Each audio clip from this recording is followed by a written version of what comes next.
Thought of the day, आज का सुविचार है, nature has enough for man's need but not for man's greed. Greed का मतलब लालच। प्रकृति के पास आदमी की, इंसान की हर एक जरूरत को पूरा करने के लिए काफ़ी कुछ है, मगर उसके लालच को पूरा करने के लिए कुछ नहीं है।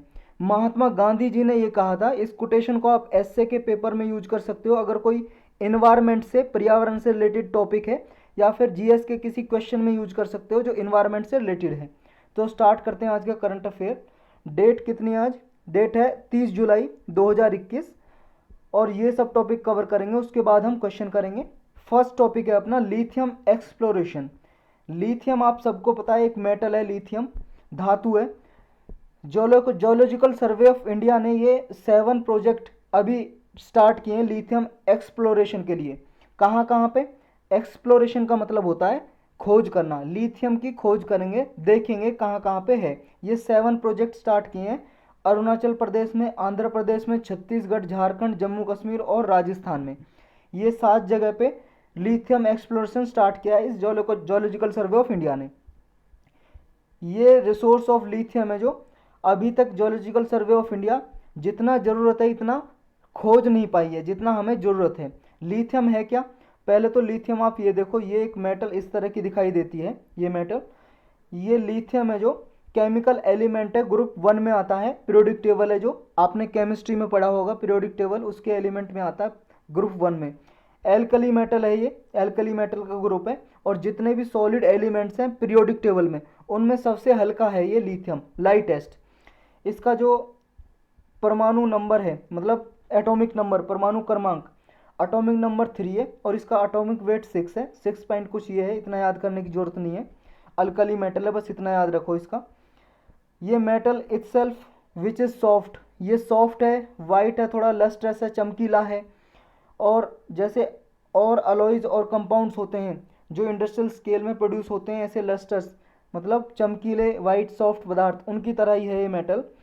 लेकिन इसके यूज के लिए ये बहुत जाना जाता है। इसके यूज कहाँ हैं? क्योंकि यूपीएससी क्वेश्चन पूछती है एप्लीकेशन यूज बेस्ड, कि कोई भी मान लो दे देगी टॉपिक, उसके कहाँ कहाँ पे यूज है।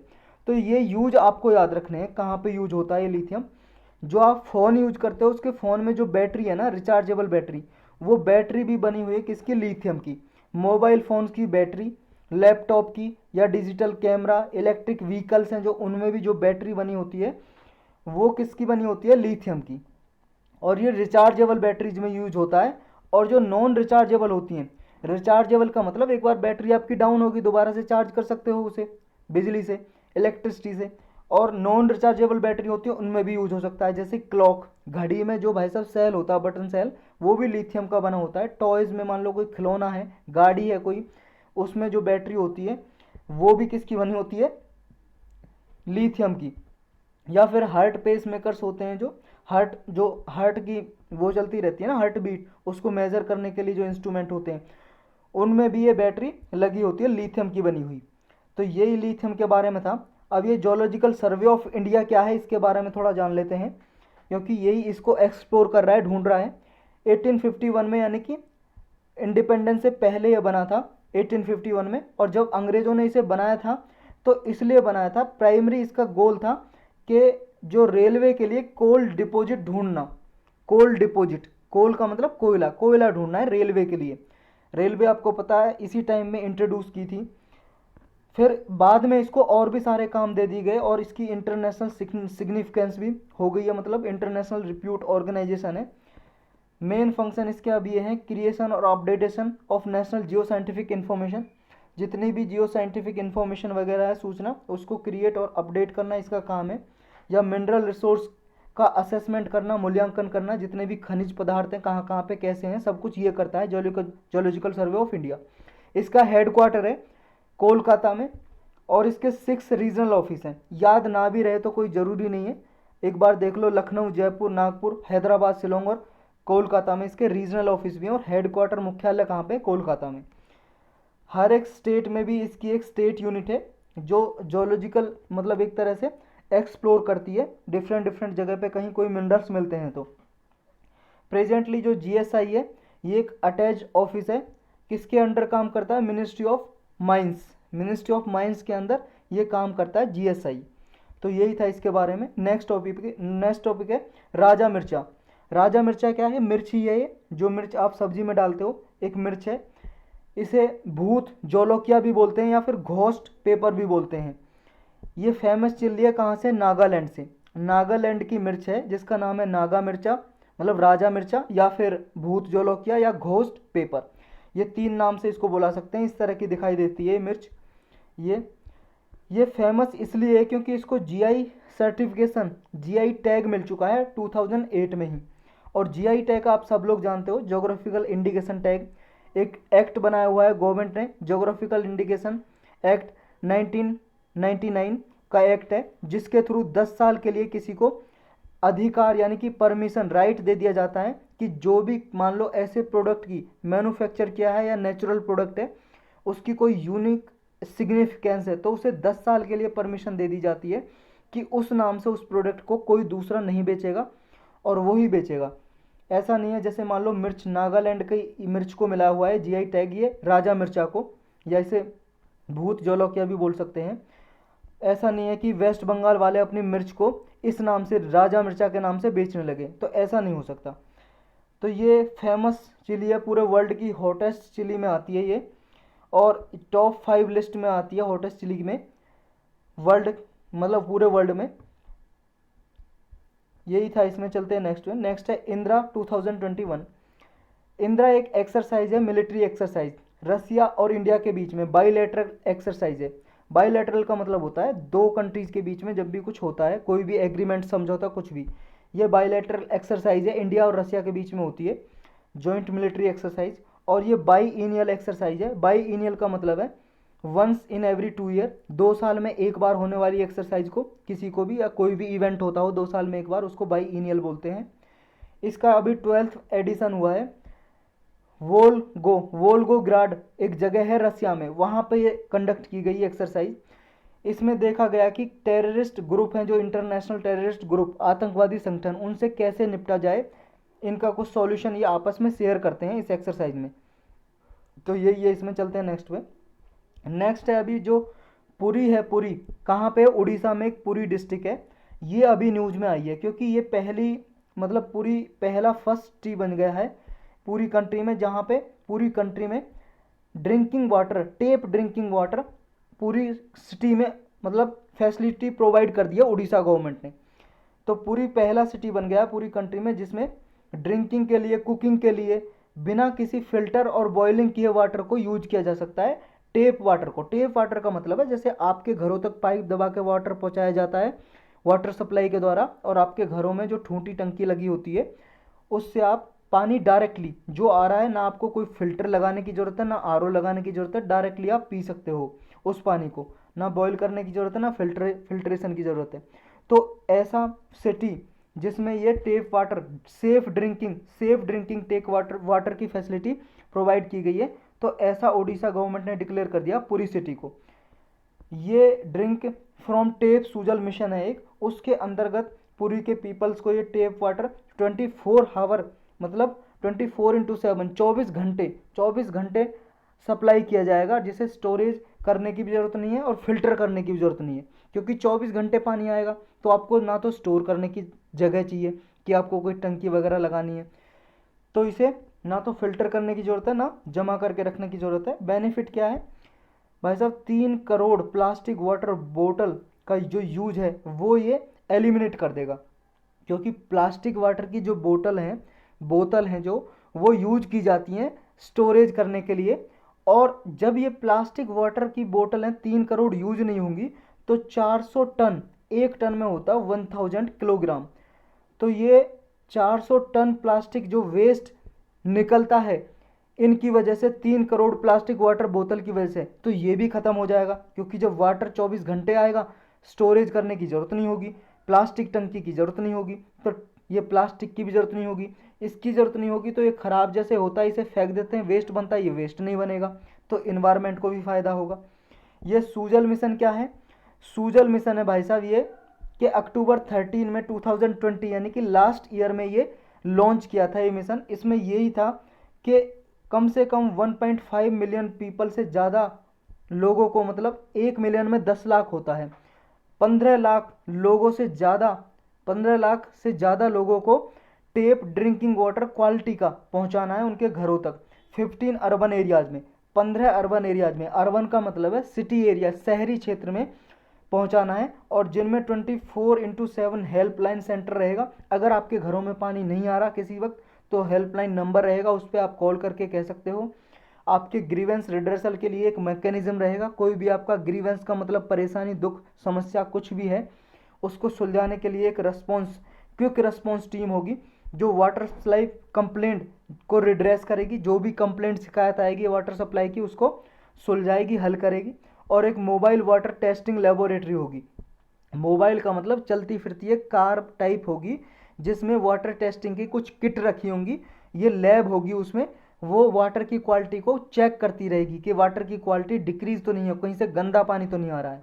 तो यही था इसके बारे में। नेक्स्ट है privilege and immunity no shield for criminal acts in the house. Supreme Court ने बोला है अभी। प्रिविलेज आप जानते हो स्पेशल राइट, स्पेशल राइट मतलब विशेष अधिकार, इम्यूनिटी मतलब किसी चीज से छुटकारा। तो ये अभी बोला है सुप्रीम कोर्ट ने कि भाई साहब आपको पार्लियामेंट में या असेंबली में, असेंबली बात हुई है स्टेट लेजिस्लेटिव असेंबली की यानी कि विधानसभा की, जिसमें एमएलए बैठते हैं, और पार्लियामेंट आप जानते हो हमारे देश की संसद जिसमें एमपी बैठते हैं, मेंबर ऑफ पार्लियामेंट यानी कि सांसद हिंदी में बोलते हैं। तो इनमें जो मेंबर बैठते हैं सदस्य असेंबली या पार्लियामेंट में, उनमें कुछ लोगों को मतलब ये सारे एमपी एमएलए को कुछ प्रिविलेज दिए जाते हैं कॉन्स्टिट्यूशन के हिसाब से। संविधान भी देता है और भी है एक्ट जो इनको कुछ विशेष अधिकार देता है। तो सुप्रीम कोर्ट ने कहा है भाई साहब ये राइट टू फ्री स्पीच है, जो आपका राइट टू फ्री स्पीच के पीछे इसके कवर में आप क्या है कोई भी क्रिमिनल एक्ट नहीं करोगे, कोई अपराध नहीं करोगे। केस क्या है? केस ये है अभी केरल गवर्नमेंट ने अपील की है कि जो उस पे क्या है लेफ्ट डेमोक्रेटिक फ्रंट एक पार्टी है केरल में, इसके कुछ सदस्य हैं जो एमएलए थे, उन्होंने क्या है कुछ वेंडलिज्म किया। वेंडलिज्म का मतलब है तोड़ फोड़ करना या कुछ लड़ाई झगड़ा किया। कहाँ पे? सेशन चल रहा था, बजट सेशन, बजट स्पीच दी जा रही थी 2015 में केरल की असेंबली में, लेजिस्लेटिव असेंबली में, विधानसभा में। वहां पे इस पार्टी के कुछ एमएलए ने तोड़ फोड़ कर दी भाई साहब। पब्लिक प्रॉपर्टी यानी कि जो विधानसभा होती है वहां पे सीट वगैरह होती है, तोड़ फोड़ दी। बजट स्पीच चल रही है वहां पे, होने ही नहीं दे रहे हैं, हुड़दंग कर रहे हैं एक तरह से। तो इसमें क्या है इन लीडर पे केस चलाया गया, कोर्ट में केस चल रहा है। तो अभी इसने क्या कहा है केरल गवर्नमेंट ने, जो लेफ्ट डेमोक्रेटिक फ्रंट के जो लीडर हैं उन पे जो केस चल रहा है, प्रोसिक्यूशन चल रहा है, उसको विदड्रॉ करो, मतलब वापस करो, कोर्ट में केस नहीं चलना चाहिए। क्यों? उसने कहा है गवर्नमेंट ने कि भाई साहब पार्लियामेंट्री प्रिविलेज मिले हुए हैं कि जो भी असेंबली के हॉल में, पार्लियामेंट में या स्टेट की लेजिस्लेटिव असेंबली में कुछ भी करेंगे, उनके पास स्पेशल राइट है, उन्हें इम्यूनिटी है फ्रॉम क्रिमिनल प्रोसिक्यूशन, कि उन पे कोई भी क्रिमिनल यानी कि आपराधिक प्रोसिक्यूशन नहीं चलाया जा सकता, उससे छुटकारा मिला हुआ है। लेकिन कोर्ट ने क्या कहा है? कोर्ट ने कहा है देखो भाई साहब सरकार कि जो आपने वेंडलिज्म का एक्ट किया था ना, ये तोड़ फोड़ की है, ये फ्रीडम ऑफ स्पीच का पार्ट नहीं है। इस ये क्या है असेंबली की प्रोसीडिंग रोकी नहीं जा सकती आप कोई भी तोड़ फोड़ करके ऐसे, क्योंकि आप क्या है प्रोटेस्ट के वेल में, वेल का मतलब होता है घूंघट या आड़, कि आप क्या है फ्रीडम ऑफ स्पीच की आड़ में कि आपको बोलने का अधिकार है, इसकी आड़ में आप किसी प्रॉपर्टी को नुकसान नहीं पहुंचाओगे, पब्लिक प्रॉपर्टी को तोड़ फोड़ नहीं करोगे। तो लेजिस्लेटर क्या है वो कोई वायलेंस नहीं कर सकते। आपको स्पेशल राइट मिले हुए हैं, ठीक है, वो स्पेशल राइट क्या है? स्पेशल राइट यानी कि स्पेशल राइट है तो आपको विशेष अधिकार के रूप में ही होना चाहिए। बोलने का अधिकार है, कुछ भी बोलो, इसका मतलब ये नहीं है कि आप वायलेंस करोगे या फिर रियोट्स करोगे, कोई दंगे प्रसाद करोगे, हिंसा करोगे, तो ये आपको अधिकार नहीं है, इससे आपको कोई इम्यूनिटी नहीं मिली हुई है, ये कहा है सुप्रीम कोर्ट ने। तो ये लॉफुल बिहेवियर की बाउंड्री डिफाइन है एमएलए के लिए, उस दायरे में ही आप रहोगे, ऐसा नहीं है कोई हिंसा करोगे तोड़फोड़ करोगे। अब ट्रू एसेंस क्या है प्रिविलेजेस का as per the court, court के हिसाब से जो विशेष अधिकार मिले हुए हैं उनका क्या मतलब निकलता है। देखो जो प्रिविलेज या कुछ इम्यूनिटी इलेक्टेड मेंबर को दी जाती है, कोई भी पार्लियामेंट में आता है या फिर स्टेट लेजिस्लेचर में आता है, वो परफॉर्म कर सकते हैं essential function without hindrance fear और फेवर, बिना किसी डर के, बिना किसी बाधा के और बिना किसी पक्ष के, वो अपना जो भी उनका एक तरह से ड्यूटी है कर्तव्य है निभा सकते हैं पार्लियामेंट में या एमएलए हैं तो विधानसभा में। असेसल फंक्शन का मतलब ये है कलेक्टिव डेलिब्रेशन या फिर डिसीजन मेकिंग। हाउस में आप कोई लॉ कानून बनाने के लिए कोई भी डिसीजन ले सकते हो पीसफुली। ये प्रिविलेजेस लेकिन ये नहीं है कि अनइक्वल पेडेस्टल पे नहीं होंगे। कहने का मतलब ये है जब आपके डिफरेंसेस हैं, मतभेद हैं लेजिस्लेटर के, जो भी सांसद हैं पार्लियामेंट में या वो हैं आपके एमएलए विधायक हैं विधानसभा में, तो उनका अगर अनइक्वल पेडेस्टल होगा तो क्या होगा।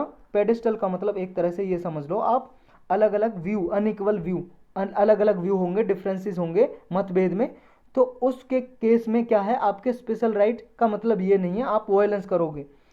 तो ये पार्लियामेंट्री प्रिविलेजेस होते क्या हैं पहले ये जान लेते हैं। ये केस तो खत्म हुआ, सुप्रीम कोर्ट ने बोल दिया कि आप वायलेंस नहीं कर सकते फ्री स्पीच की आड़ में। देखो कुछ पार्लियामेंट्री प्रिविलेजेस दिए गए हैं एमपी और एमएलए को संविधान के हिसाब से भी, इंडिविजुअली और कलेक्टिवली भी ये दिए गए हैं। वो ताकि इसलिए दिए गए हैं ये क्योंकि अपना जो वो फंक्शन डिस्चार्ज करते हैं यानी कि जो भी कुछ करते हैं वो लॉ पास करते हैं पीसफुली कर सकें और बिना किसी डर के इफेक्टिवली कर सकें। आर्टिकल 105 है हमारे संविधान का, उसमें दो प्रिविलेजेस दिए गए हैं। एक तो freedom of speech in parliament, कुछ भी बोलने की आज़ादी है आपको पार्लियामेंट में। पार्लियामेंट में कुछ भी बोल सकते हो आप, लेकिन हाँ ऐसा नहीं किसी जज के बारे में आप नहीं कर सकते। जब उसके रिमूवल का प्रोसेस चल रहा है तब तो आप कुछ डिस्कस कर सकते हो, लेकिन किसी जज का कंडक्ट कोई आप डिस्कस नहीं कर सकते, ये हम ऑलरेडी पढ़ भी चुके हैं। या फिर राइट ऑफ पब्लिकेशन, कुछ भी मान लो आपके हाउस में हो रहा है, पार्लियामेंट में या विधानसभा में कुछ भी आप डिस्कस कर रहे हो, आपको वो पब्लिश करना है, न्यूज वालों को देना है नहीं देना, न्यूज़पेपर में छपवाना नहीं छपवाना, ये आपका राइट है, ये अधिकार है, या आपको फ्रीडम है स्पीच करने की, लेकिन वॉयलेंस करने की नहीं है। और एक है कोड ऑफ सिविल प्रोसीजर 1908 का भाई साहब, एक ये कोड है code of civil procedure independence से पहले का।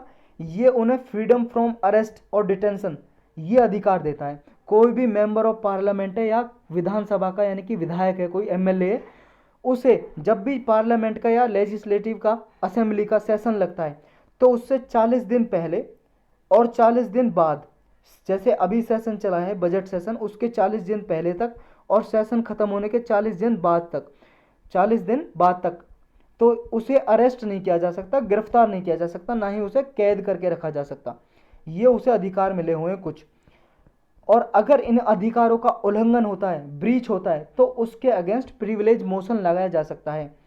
तो ये उसे राइट और इम्यूनिटी है। अगर उसके राइट इम्यूनिटी का डिसरिगार्ड होता है, कोई भी डिसरेस्पेक्ट असम्मान होता है, तो ये ऑफेंस अपराध समझा जाएगा और ये पनिशेबल होगा, दंडनीय होगा पार्लियामेंट के कानून के हिसाब से। फिर एक नोटिस मूव किया जाएगा मोशन की फॉर्म में, और जिस भी आदमी ने प्रिविलेज मोशन यानी कि प्रिविलेजेस का उल्लंघन किया उसके अगेंस्ट प्रिविलेज मोशन लेके आया जाएगा, उसे गिल्टी ठहराया जाएगा जो भी दोषी है। फिर उसमें स्पीकर और राज्यसभा का चेयरपर्सन है जो उसके रोल आता है, वो स्पीकर है जैसे लोकसभा में, और राज्यसभा में चेयरपर्सन है जो अध्यक्ष हैं जो वो फर्स्ट लेवल स्क्रूटनी करते हैं प्रिविलेज मोशन पे। जब भी प्रिविलेज मोशन लाया जाता है तो ये छानबीन करते हैं, हाँ ये प्रिविलेज मोशन लाया जा रहा है, इसमें सही मतलब इस जो लाने का इसका जो रीजन है पर्पज है वो सही भी है नहीं है, वो डिसाइड करेंगे स्पीकर या चेयरमैन जो भी होते हैं राज्यसभा में या लोकसभा में स्पीकर होते हैं।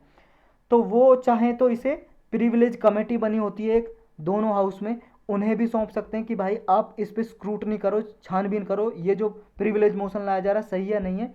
फिर प्रिविलेज कमेटी स्पीकर को रिकमेंडेशन देती है और फिर ये क्या है, चाहे तो ये परमिशन दे सकता है हाँ आप प्रिविलेज मोशन लाओ। और जो भी लाना चाह रहा है, जो भी मेंबर लाएगा, इंट्रोड्यूस करेगा, कोई भी मेंबर मान लो पार्लियामेंट में या एमएलए लाएंगे तो विधानसभा में, लेजिस्लेटिव स्टेट लेजिस्लेटिव असेंबली में, तो फिर उन्हें स्पीकर या चेयरमैन अपॉर्चुनिटी देंगे, बोलने का मौका देंगे, हाँ भाई साहब आप अब बात आओ कि आपका पर्पज क्या है, सब कुछ अब पूरे पार्लियामेंट में बताओ आप, या संसद में, या फिर आप एमएलए हो तो विधानसभा में चलेगा तो विधानसभा में बताओ, ये परमिशन देंगे। फिर स्पीकर या चेयरमैन विधानसभा के स्पीकर और चेयरमैन होंगे तो काउंसिल के, स्टेट लेजिस्लेटिव काउंसिल के, विधानसभा विधान परिषद होती है जो स्टेट लेवल पे, और अगर पार्लियामेंट है तो राज्यसभा में या लोकसभा में। अब इसकी एप्लीकेबिलिटी क्या है, मतलब कहाँ कहाँ पे किस किस को राइट मिलते हैं। देखो पार्लियामेंट के सारे मेंबर को तो मिलते ही हैं, और उसको भी मिलते हैं जिसको पार्लियामेंट में ये प्रिविलेजेस हैं बोलने के। कोई भी पर्सन है राइट टू स्पीक और take part in the proceeding, मतलब वो पार्लियामेंट में पार्टिसिपेट भी कर सकता है और बोल भी सकता है। ऐसा कौन है? Attorney general of India. जो अटॉर्नी जनरल ऑफ इंडिया है इनको भी अधिकार दिए गए हैं, पार्लियामेंट्री प्रिविलेजेस हैं। लेकिन देखो ये पार्लियामेंट का पार्ट नहीं है, फिर भी इसको दिया गया है, नहीं पार्लियामेंट का मेंबर है। लेकिन प्रेसिडेंट पार्लियामेंट का पार्ट है। पार्लियामेंट को क्या किस किस से मिलकर बनी है? लोकसभा, राज्यसभा और प्रेसिडेंट। लेकिन प्रेसिडेंट पार्लियामेंट का पार्ट होते हुए भी पार्लियामेंट के जो भी पार्लियामेंट्री प्रिविलेजेस होते हैं वो प्रेसिडेंट के पास नहीं होते, उसे अलग से प्रिविलेजेस दिए जाते हैं प्रेसिडेंट को आर्टिकल 361 के अकॉर्डिंग। तो यही था इसमें। चलते हैं नेक्स्ट पे। नेक्स्ट है एकेडमिक बैंक ऑफ क्रेडिट। देखो ये बैंक क्या है? वो वाला बैंक नहीं है जिसमें आप पैसे जमा करते हो और एटीएम से पैसे निकालते हो, उस बैंक से इसका कोई लेना देना नहीं है।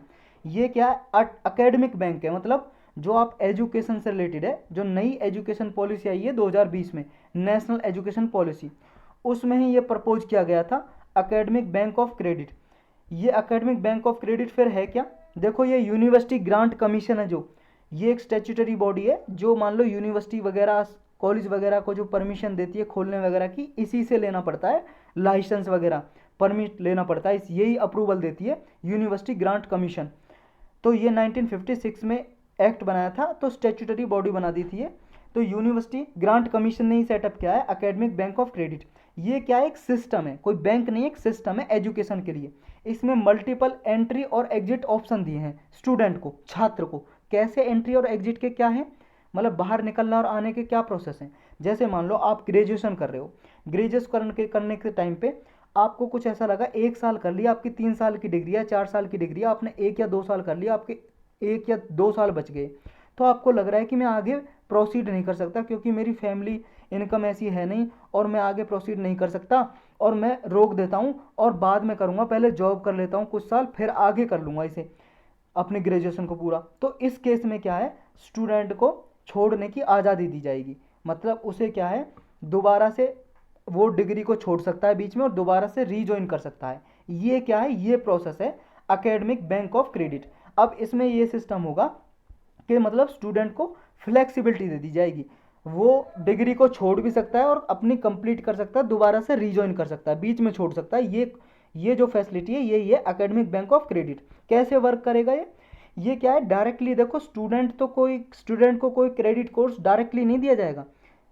किसको दिया जाएगा फिर? मतलब डायरेक्टली नहीं दिया जाएगा तो स्टूडेंट को ही। लेकिन जो भी कोई हायर एजुकेशनल इंस्टीट्यूट होंगे, जैसे आप जिस कॉलेज में भी पढ़ रहे हो, वो एप्लीकेशन देगा किसके पास? यूजीसी के पास। वो फिर ग्रांट करेगा कि स्टूडेंट के अकाउंट में क्रेडिट कर देगा। क्रेडिट का मतलब ये कह देगा हाँ स्टूडेंट ने 1 साल का अपना कोर्स कर लिया, बाकी 2 साल बचे हैं, ये सारी मेंटेन करके रखेगा इन्फॉर्मेशन, यही हो जाएगा क्रेडिट कोर्स। तो इसमें क्या है, फिर जैसे वो दोबारा आएगा तो 1 साल उसका पूरा हो गया, फिर आगे से सेकेंड ईयर से स्टार्ट करेगा अपनी जो भी उसकी एजुकेशन कर रहा है। तो ये सिस्टम होगा इसमें। नेक्स्ट टॉपिक है व्हाट इज तेलंगाना दलित बंधु scheme, why has it drawn criticism. देखो ये तेलंगाना गवर्नमेंट ने अभी दलित बंधु स्कीम लॉन्च की है, लेकिन कुछ आलोचनाएं हो रही हैं, इसकी बुराई कर रहे हैं। पहले तो ये जानते हैं स्कीम क्या है और फिर आलोचना क्यों हो रही है वो जानेंगे। दलित बंधु स्कीम क्या है? जो दलित कम्युनिटी में, दलित फैमिलीज में जो लोग होते हैं, जो एंटरप्रेन्योरशिप होते हैं, जो उद्योगपति होते हैं, उनके वेलफेयर स्कीम है ये, उनके कल्याण के लिए चलाई गई है। इस स्कीम में क्या है, 10 लाख रुपए तक की 10 लाख रुपए का डायरेक्ट बेनिफिट ट्रांसफर दिया जाएगा पर फैमिली। मतलब ऐसी फैमिली जो एंटरप्रेन्योरशिप है, जो उद्योग चलाती है, कोई फैक्ट्री चलाती है, छोटा मोटा बिजनेस चलाती है, उनको 10 लाख रुपए दिया जाएगा, जो बुरी कंडीशन में, खराब हालत में अपना बिजनेस चालू नहीं कर पा रही है कोरोना की वजह से या किसी वजह से। तो ये पूरी कंट्री में बिगेस्ट कैश ट्रांसफ़र स्कीम है, सबसे बड़ी कैश ट्रांसफ़र स्कीम है, ये योजना है।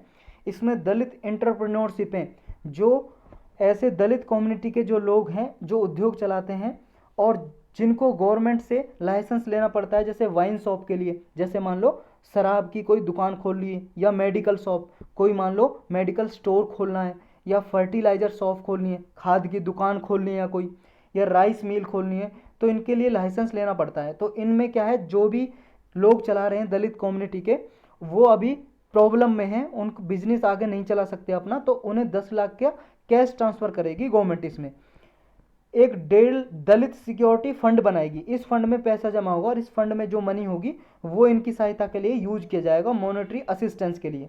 और इसे मैनेज कौन करेगा इस फंड को? डिस्ट्रिक्ट में जो भी कलेक्टर होंगे, जैसे आप आईएएस बनोगे तो कलेक्टर बन जाओगे डिस्ट्रिक्ट के, तो फिर आप मैनेज करोगे अगर तेलंगाना में आपकी ड्यूटी होगी तो। लेकिन कुछ इसके क्रिटिसिज्म हो रहे हैं, कुछ बुराइयां हो रही हैं। क्या?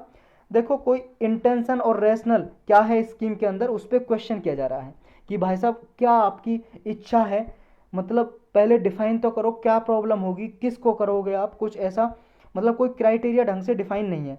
दूसरा क्रिटिसिज्म यह है कि पहले से ऑलरेडी एग्जिस्टिंग लेजिस्लेशन और स्कीम है, कुछ कानून और योजनाएं बनी हुई हैं ऑलरेडी दलित्स के लिए, उनके प्रोटेक्शन के लिए, एम्पावरमेंट के लिए, कि आप उनको तो इम्प्लीमेंट कर नहीं रहे हो, उनको तो लागू अच्छे से कर नहीं रहे हो जो ऑलरेडी बने हुए हो, नेक्स्ट स्कीम लेके आ रहे हो। तो इसके पे भी क्वेश्चन उठाया जा रहा है और ये क्रिटिसिज्म किया जा रहा है इस पर। तो यही है इसके बारे में। नेक्स्ट टॉपिक है अपना, how resolution prepacks for MSME can speed up insolvency case. देखो, इंसॉल्वेंसी का मतलब होता है incapability to repay the loans. किसी ने भाई साहब कर्ज लिया बैंक से और उसे चुका नहीं पाया, तो वो क्या हो जाएगा? इंसॉल्वेंट हो जाएगा, और ये सारा प्रोसेस हो जाएगा इंसॉल्वेंसी, मतलब दिवालिया बोलते हैं हिंदी में, दिवालिया हो गया, कर्ज लिया था भर नहीं पाया। ऐसी जो एमएसएमई होती हैं, माइक्रो स्मॉल मीडियम इंटरप्राइजेज, जो ऐसी कंपनी है ना, छोटी उद्योग, लघु छोटे उद्योग, मीडियम उद्योग, इनके लिए रिजोल्यूशन लाया जाएगा, एक हल, एक इनकी समस्या का हल लाया जा रहा है और एक बिल पेश किया है इसके लिए 2021 में। Insolvency and bankruptcy code amendment bill 2021 Lok Sabha ने अभी पास कर दिया है, इसलिए न्यूज में आया है। जो भी इनकी समस्या है इंसॉल्वेंसी के रिगार्डिंग, कहने का मतलब ये है, जो माइक्रो स्मॉल मीडियम इंटरप्राइजेज हैं, छोटे उद्योग हैं, वो लोन ले लेते हैं, चुका नहीं पाते, तो उन्हें इंसॉल्वेंट डिक्लेयर कर देते हैं। तो इनके लिए एक प्री पैक सिस्टम लाया जाए। प्री पैक का मतलब इनका कोई सॉल्यूशन लाया जाएगा पहले से पहले, ये इंसॉल्वेंट डिक्लेयर ना हो, दिवालिया डिक्लेयर ना हो, उससे पहले ही सुलझाया जाए इनकी समस्या को। एक सब कमेटी होगी, इंसॉल्वेंसी लॉ कमेटी होगी, इंसॉल्वेंसी लॉ कमेटी की भी एक सब कमेटी होगी जो रिकमेंड करेगी, सिफारिश करेगी प्री पैक फ्रेमवर्क के लिए, कि ये क्या है, जो इंसॉल्वेंसी बैंकरप्सी कोड बनाया हुआ है 2016 का, इसके अंदर एक फ्रेमवर्क तैयार करेगी प्री पैक का। तो ये प्री पैक क्या है? मतलब एक तरह से समझौता है, अग्रीमेंट है, किस चीज़ का?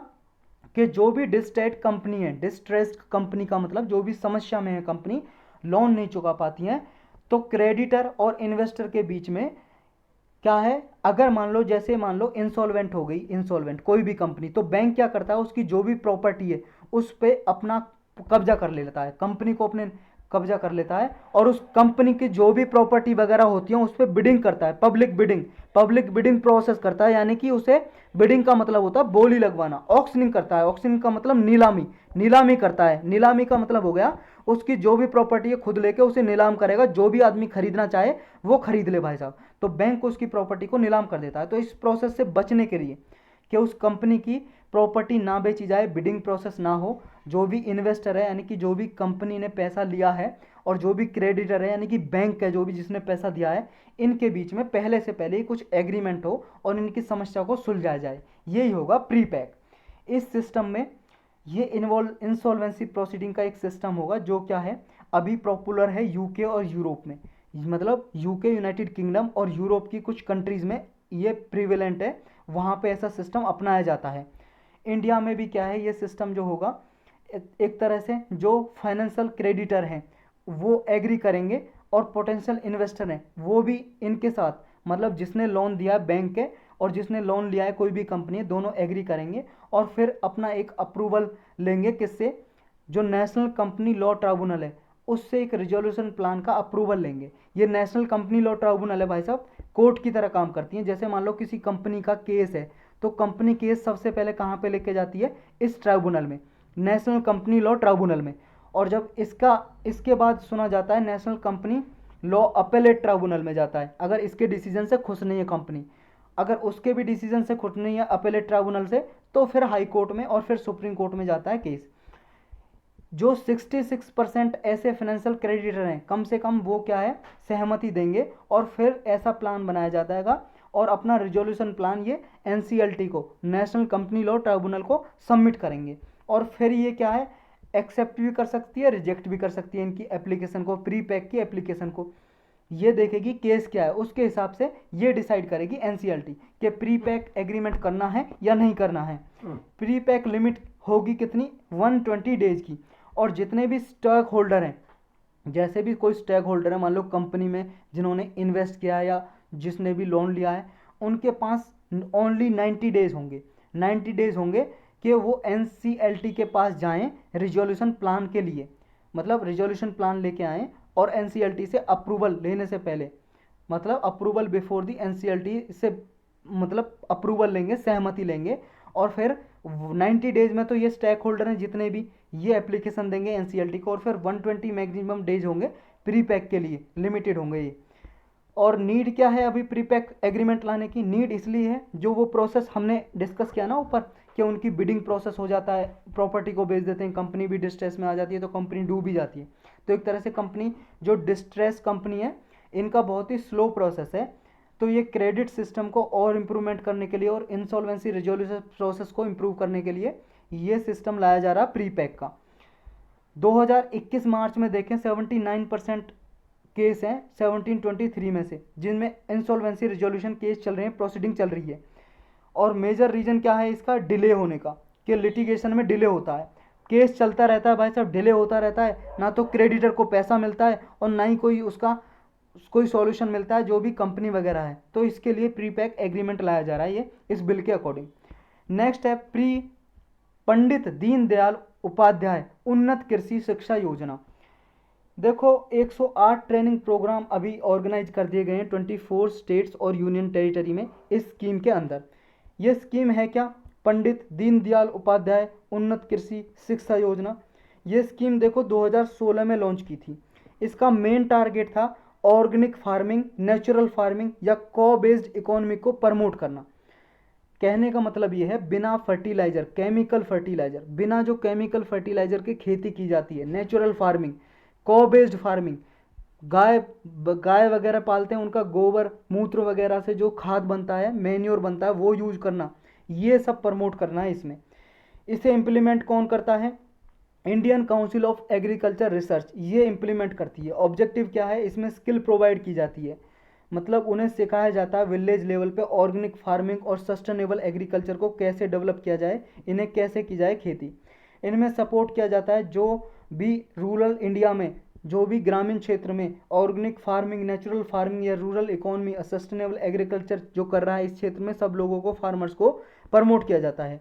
और इस योजना को काफ़ी सेंटर बनाए जाते हैं विलेज लेवल पे इसको प्रमोट करने के लिए। कुछ डेजिग्नेटेड सेंटर सेलेक्ट किए जाते हैं फार्मर्स के लिए, ताकि जो फार्मर है उनकी सहायता की जा सके।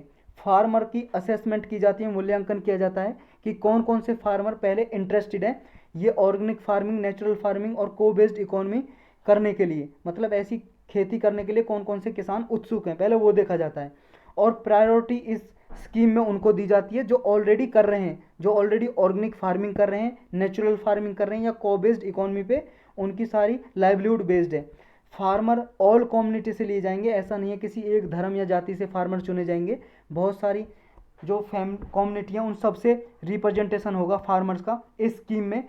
और जेंडर डिस्क्रिमिनेशन नहीं होगा कोई भी, ऐसा नहीं है सारे मेल फार्मर को इसमें सहायता की जाएगी, नहीं, फीमेल फार्मर भी इसमें इंक्लूड होंगे, सबको सहायता दी जाएगी समान रूप से। अब ये को बेस्ड, जो काउ बेस्ड इकोनॉमी है, इसका सिग्निफिकेंस क्या है, इंपॉर्टेंस क्या है। देखो जो हमारा इंडिया का ट्रेडिशनल प्रैक्टिसेस हैं, जो पूरे मतलब एंशियंट टाइम से खेती होती आई है, वो को बेस्ड इकोनॉमी है। उसका ही मतलब क्या है, गोबर वगैरह जो डंग है या मूत्र वगैरह, एग्रीकल्चर जो फील्ड होते हैं उनमें खाद के लिए यूज करते हैं। तो इसमें क्या है, जो भी डोमेस्टिक मतलब डोमेस्टिक एनिमल हैं, घरेलू पशु हैं, वो रूरल इंडिया के, हमारे ग्रामीण जो भारत है इसका इंटीग्रल पार्ट है डोमेस्टिक एनिमल। और कब से, since the days of your, your का मतलब है एंशियंट टाइम, प्राचीन टाइम से, प्राचीन समय से ही ये डोमेस्टिक एनिमल हमारी जो रूरल इंडिया के इंटीग्रल पार्ट रहे हैं।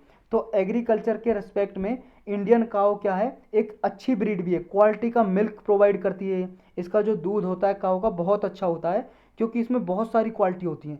सबसे अच्छी क्वालिटी क्या होती है, इसमें ना एक CLA होता है, एक एसिड है, कंजुगेटेड लिनोलिक एसिड होता है काऊ के मिल्क में, और ये मिल्क में जो ये एसिड होता है ये होता है एंटी कार्सिनोजेनिक, मतलब किसी की बॉडी में जो काऊ का मिल्क पीता है उसकी बॉडी में कैंसर सेल बनने के बहुत कम चांस होते हैं, मतलब उसे कैंसर होने के बहुत कम चांस होते हैं, क्योंकि ये एसिड क्या है, जो कैंसरस सेल होते हैं उनको मार देता है अगर आपकी बॉडी में बन रही होती हैं कोई भी सेल। तो ये बहुत अच्छा होता है काऊ का मिल्क इसलिए।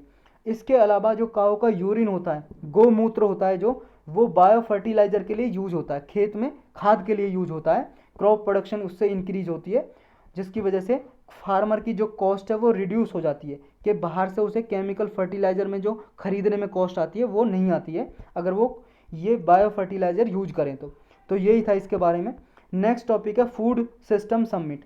अभी ये रोम में हो रहा है। रोम कहाँ पे? इटली में। इटली कहाँ? यूरोप में। फ्रांस के पास एक कंट्री है इटली, उसकी राजधानी है कैपिटल रोम। वहाँ पे समिट हो रहा है, मीटिंग हो रही है एक। ये ओरिजिनली अनाउंस किया गया था 16 अक्टूबर 2019 से। किसने किया था? यूनाइटेड नेशन सेक्रेटरी जनरल हैं एंटोनियो गुतेरस, इन्होंने ये अनाउंस किया था, घोषणा की थी कि यूनाइटेड नेशन का फूड सिस्टम समिट होगा एक, और इससे पहले एक प्री समिट होगा, मतलब एक मीटिंग होगी। और ये रोम बेस्ड यूनाइटेड नेशन एजेंसी हैं, जो जैसे मान लो रोम बेस्ड का मतलब जिनका हेडक्वार्टर, ऐसी यूनाइटेड नेशन की एजेंसी जिनका हेडक्वार्टर मुख्यालय रोम में है, इटली की राजधानी कैपिटल रोम में। कौन कौन सी? फूड एंड एग्रीकल्चर ऑर्गेनाइजेशन यानी कि FAO, international food for agriculture development IFAD, world food programme WFP। ये क्या है? ये ऑर्गेनाइजेशन मिलके इसको ऑर्गेनाइज करती हैं, मतलब आयोजन करती हैं इस समिट का। हाई लेवल पॉलिटिकल फोरम होता है, मतलब जुलाई 2019 में इनका हुआ और इस समिट का अनाउंस किया। तो इस समिट के बारे में पढ़ लेते हैं, क्या इस समिट में मीटिंग में क्या डिसीजन ले जाने हैं। देखो इसमें क्या है, ये पार्ट है किसका? Decade of action to achieve sustainable development goal. जो 2030 तक यूनाइटेड नेशन को सस्टेनेबल डेवलपमेंट गोल हैं अचीव करने हैं, वो 17 गोल हैं, 17 गोल हैं कुछ, ये अचीव करने हैं। तो ये अचीव करने के लिए उनमें फूड भी है, फूड सिस्टम भी है, और फूड हेल्थियर सिस्टम के लिए, मतलब स्वास्थ्य के लिए फूड जरूरी भी है। तो बहुत सारे सस्टेनेबल गोल इसके थ्रू अचीव किए जा सकते हैं। ये 5 एक्शन ट्रैक हैं जिनके जरिए ये इसमें मतलब समिट में डिस्कस किए जाते हैं, जैसे science, business, policy, health care and academia और फार्मर्स, इन पे फोकस किया जाता है। तो फूड सिस्टम क्यों जरूरी है? फूड सिस्टम भाई साहब क्यों जरूरी नहीं है? Producing, processing, transporting, consuming food, बहुत ही ज़्यादा जरूरी है फूड सिस्टम। फूड सिस्टम क्या है? ह्यूमन एग्जिस्टेंस को प्रमोट करता है। अगर फूड नहीं होगा, भोजन नहीं होगा, क्या मानव बचेगा संसार में? तो फूड सिस्टम तो बहुत ज़रूरी है, हेल्थ के लिए ज़रूरी है, और हेल्थ, बॉडी की हेल्थ के लिए ज़रूरी है, साथ साथ इन्वायरमेंट के लिए, इकोनॉमी के लिए, कल्चर के लिए। क्योंकि फूड से क्या है, आपने देखा होगा अलग अलग कल्चर में, कम्युनिटी में, रिलीजन में भी अलग अलग तरह के फूड होते हैं। जैसे इंडियन कल्चर है, इंडियन कल्चर का फूड अलग है। इंडियन कल्चर में भी आप साउथ में जाओगे, नॉर्थ में जाओगे, वेस्ट ईस्ट में जाओगे, वहाँ अलग अलग फूड है। अलग कंट्री में जैसे चाइना में जाओगे, वहाँ कॉकरोच को भी फ्राई करके खा जाते हैं। तो ऐसे अलग अलग मतलब क्राइटेरिया फूड कल्चर के भी। और किस लिए ज़रूरी है फूड सिस्टम? ज़रूरी है, ये एक तरह से क्या है, फैमिली की तरह लेके आता है, कम्युनिटी की तरह पूरे नेशन को डिफाइन करता है। फूड कल्चर भाई साहब नेशन को डिफाइन करती है कि उसकी कल्चर कैसी है। कंसर्न और चैलेंजेस क्या है फूड सिस्टम में? देखो एक तो क्या है, कोविड-19 की वजह से बहुत सारी कम्युनिटी, जो वनरेबल कम्युनिटी है, उनको फूड उपलब्ध नहीं हो पा रहा है। और फूड सिस्टम से क्या हो रहा है, फूड सिस्टम फेलियर हो गया, जिससे ह्यूमन राइट, पीस, सिक्योरिटी भी अफेक्ट हुई है।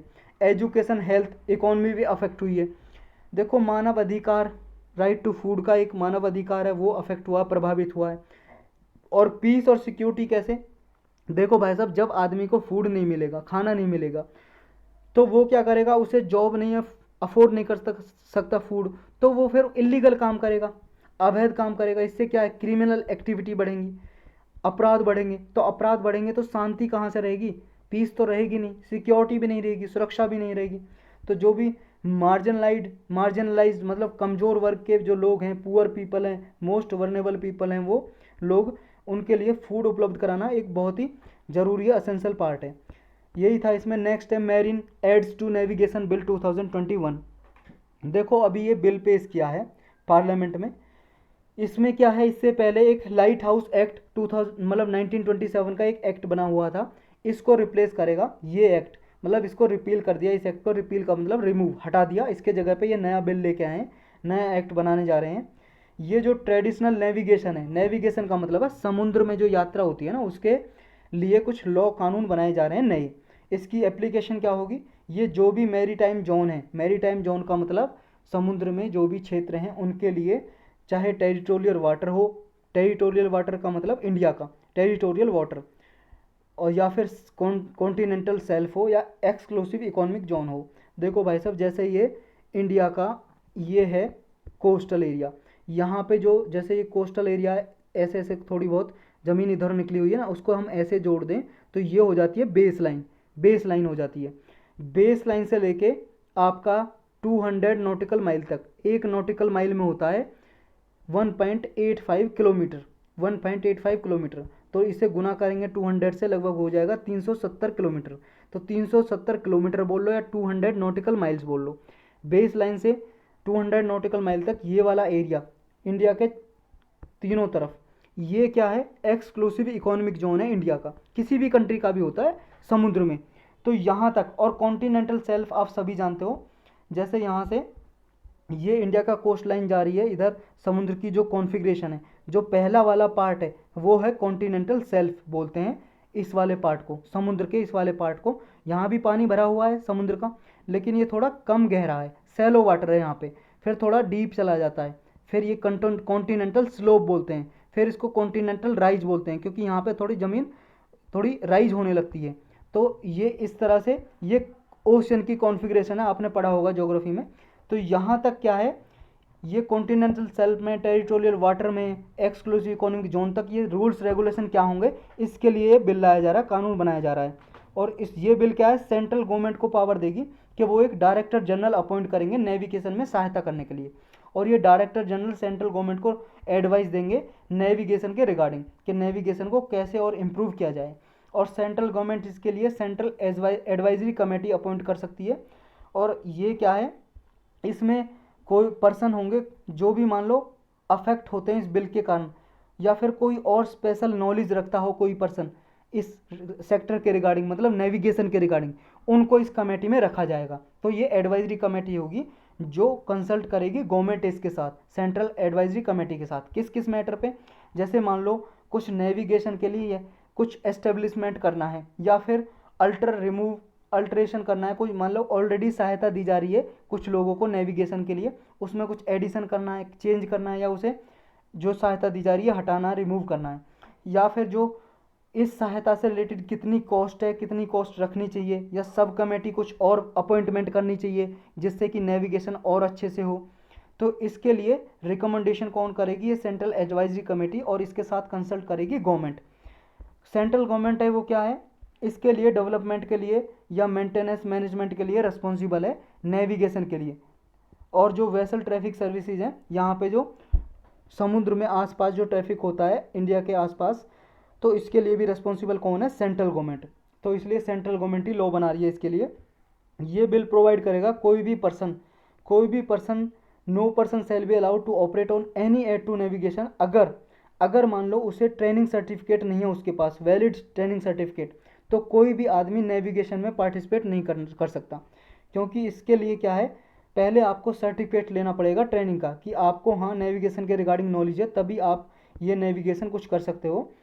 और डिस्प्यूट रिड्रेसल होगा इसके लिए, मतलब अगर मान लो कोई कंप्लेंट करनी है, उसके लिए सिस्टम होगा, उसके डिस्प्यूट रिगार्डिंग सिविल कोर्ट होंगे, तो ये कोर्ट में केस सुना जा सकेगा नेविगेशन के रिगार्डिंग। ये लॉ की ज़रूरत क्या पड़ी, नया लॉ लेके आ रही है गवर्नमेंट, देखो लॉ की इसलिए ज़रूरत पड़ी क्योंकि एक स्टैट्यूटरी फ्रेमवर्क प्रोवाइड करना है नेविगेशन के लिए, नेविगेशन के लिए सहायता देनी है, मॉडर्न सिस्टम पे बेस्ड होगा। क्योंकि 1927 का ये एक्ट था, लाइट हाउस एक्ट, ये बहुत पुराना एक्ट है, तो मॉडर्न सिस्टम पे बेस्ड हो, क्योंकि इंडिया ने इंटरनेशनल कन्वेंशन है उसका भी ऑब्लिगेशन पूरा करना है।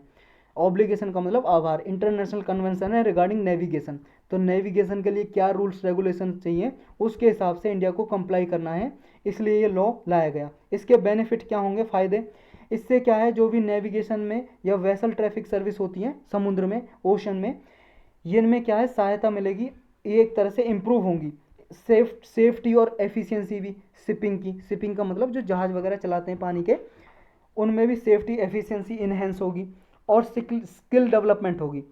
देखो ट्रेनिंग और सर्टिफिकेशन दिया जाएगा। जो लोग मान लो नाव चलाते हैं, शिप चलाते हैं, कुछ भी चलाते हैं, एक्टिविटी करते हैं नेविगेशन की समुद्र में, उन्हें दक्षता दी जाएगी, स्किल डेवलपमेंट की जाएगी, ट्रेनिंग दी जाएगी और फिर सर्टिफिकेट दिया जाएगा उन्हें।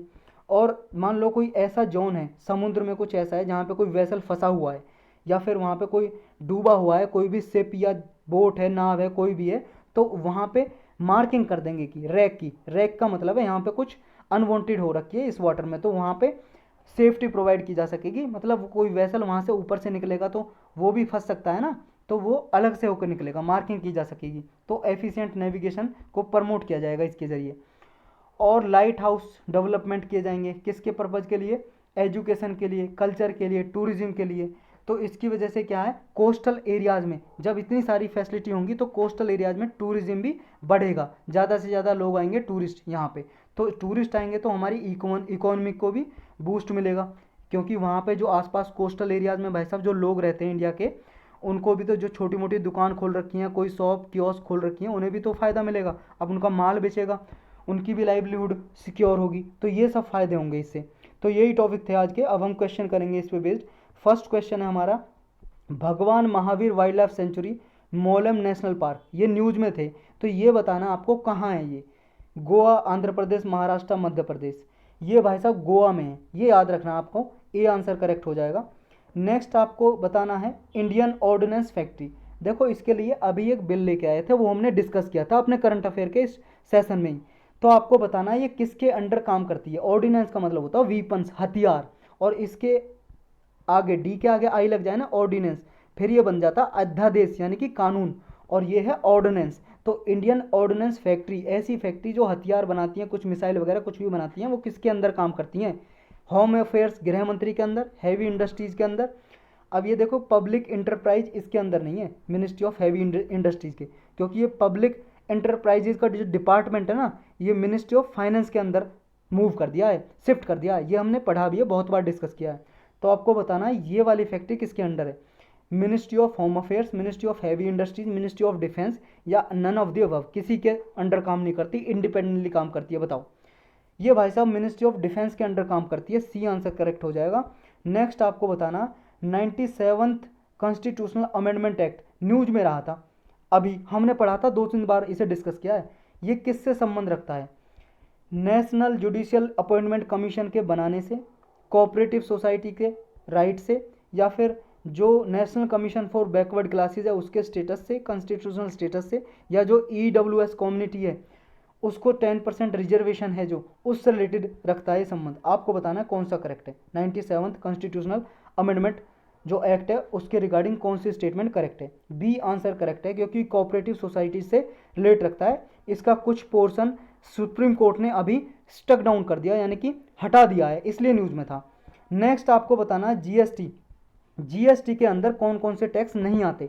Not subsumed under goods and services tax. Subsume का मतलब क्या होता है? मतलब इसके अंदर कौन से नहीं आते जीएसटी के दायरे में?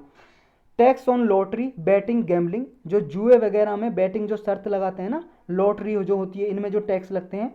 एंटरटेनमेंट टैक्स, एंटरटेनमेंट कोई भी हुआ, टीवी पे टैक्स या किसी चैनल पे टैक्स, कोई भी न्यूज़पेपर पे तो अलग हो जाता है। एंटरटेनमेंट मतलब जो भी मनोरंजन के कोई भी चैनल आ रहा है उस पर टैक्स जो लगाया जाता है, या फिर tax levied by the local bodies. तो कौन कौन से नहीं आते ये बताना आपको। 1 3 3 ओनली, 2 3 1 2।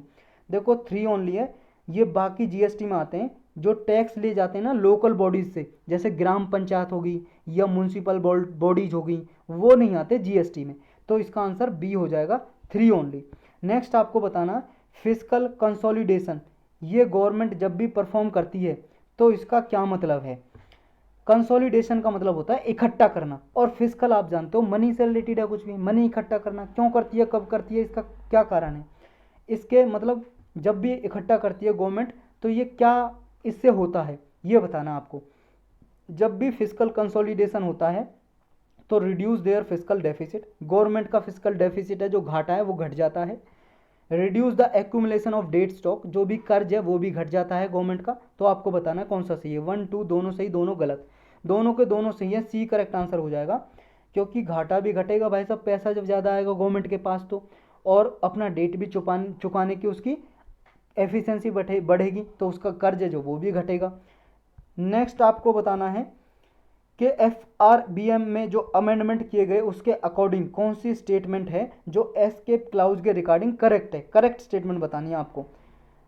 जो मान लो एग्रीकल्चर में कलेप्स हो गया, कलेप्स का मतलब है एक तरह से डिस्ट्रॉय हो गया, एग्रीकल्चर में कुछ नुकसान हो गया कृषि करने में, तो ये क्या है, फार्म इनकम और आउटपुट को भी अफेक्ट करती हैं।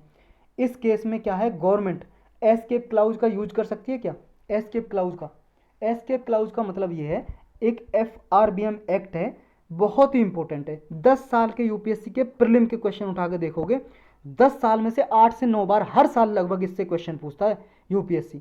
कुछ भी रिगार्डिंग इसके कोई भी इंफॉर्मेशन मिले छोड़ना मत। FRBM एक्ट में कुछ एस्केप क्लाउज दिया गया है, इसके अकॉर्डिंग जो फिजिकल डेफिसिट है गवर्नमेंट को टारगेट दिया गया है, इतना फिजिकल डेफिसिट यानी कि जो आपका घाटा होता है राजकोषीय घाटा, फिजिकल डेफिसिट उसको कम करना है एक तरह से। तो ये जो घाटा है, फिजिकल डेफिसिट है, उसको कुछ कंडीशन में कम नहीं भी कर सकती है गवर्नमेंट चाहे तो। वो कौन कौन से केस होते हैं, वही है एस्केप क्लाउज, मतलब उन केस में फिजिकल घाटा बढ़े ही बढ़ जाए, भले ही बढ़ जाए, इंक्रीज हो जाए, तो उन केस को बोलते हैं एस्केप क्लाउज। तो किस किस केस में गवर्नमेंट एस्केप क्लाउज का यूज कर सकती है, मान लो उस केस में जब एग्रीकल्चर नष्ट हो जाए, उसकी इनकम आउटपुट घट जाए, अफेक्ट करे, या फिर उस केस में जब स्ट्रक्चरल रिफॉर्म हो इकोनॉमी में और कुछ इम्प्लीकेशन हो कि फिजिकल इम्प्लीकेशन पड़े, कुछ रिफॉर्म कर दिए, सुधार लेके आइए, उसकी वजह से कुछ घाटा हुआ, तो उस केस में गवर्नमेंट एस्केप क्लाउज यूज कर सकती है। क्या sharp decline in real output growth of at least 3%, अगर मान लो इकोनॉमी की रियल ग्रोथ है जो उसमें 3%, लगभग कम से कम 3% कम हो ग्रोथ, तो उस केस में अगर ये 4 क्वार्टर के लिए कम हो तो उस केस में एस्केप क्लाउज का यूज कर सकती है कि गवर्नमेंट। आपको बताना है कौन सा करेक्ट है, 1 2 1 3 2 3 ऑल ऑफ दी अबव। जी हाँ, डी करेक्ट है, सारे के सारे केस में एस्केप क्लाउज का यूज कर सकती है और सारे के केस में फिजिकल डेफिसिट को और इंक्रीज कर सकती है गवर्नमेंट। नेक्स्ट आपको बताना है एस्केप क्लाउज क्या होता है, ये ऑलरेडी हमने डिस्कस कर ही लिया है। Escape clause allows the central government to deviate from the physical deficit, ये क्या है, सेंट्रल गवर्नमेंट को राइट देता है एक तरह से, जो उसका डेफिसिट है उस टारगेट को क्रॉस कर सकता है, उससे मूव कर सकता है। पहला तो बिल्कुल सही है, हमने डिस्कस कर ही लिया है। दूसरा आपको बताना करेक्ट है या नहीं है।